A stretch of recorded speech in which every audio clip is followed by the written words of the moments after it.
Hello everyone, a lot has happened since the first release of the modification. In this video, I'll briefly introduce the most important changes. Some new weapons, optics, and equipment have been added. You can find these as usual in the HQ or where the mission designer has placed them. The inventory system has been significantly expanded. You can now easily take and swap items by pressing X on PC. They no longer need to be placed on the ground. The items will then be transferred back to storage by the server. This is intended to prevent players from constantly throwing their gear on the ground in the HQ. The trunk of vehicles has also been adjusted, so now weapons and even the mobile spawn point can be transported in the trunk. To speed up the loading time on storages, the overall item count has been reduced. For this, the items will now be automatically refilled.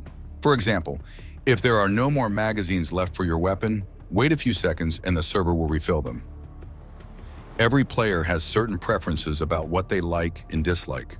Since it's impossible to please everyone, a new modification settings menu has been added. It can be opened on PC by pressing the O key. Here, each player can adjust their own settings.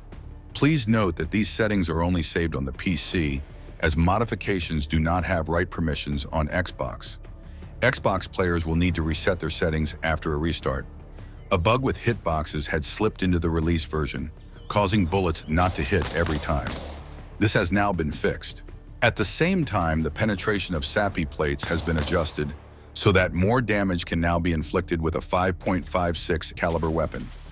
Since I didn't consider players with a gamepad during development, the recoil of weapons was too high.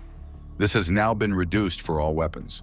Since version 1.0.9, you can also use the weapons and equipment from REPAER Core in a Game Master scenario. Additionally, the items have been included in the standard arsenal for US and USSR troops. When connecting to an empty server where the mission has already been played by others, there is now an option in the HQ to restart the mission.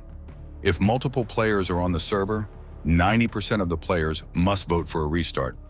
Laser modules are now visible during the day, and lamp modules can no longer be turned on or off in a vehicle.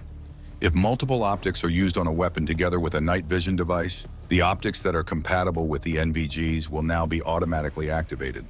Many other small and large bugs have been fixed. You can always find the changelog at www.reaper-as.de. Enjoy the modification.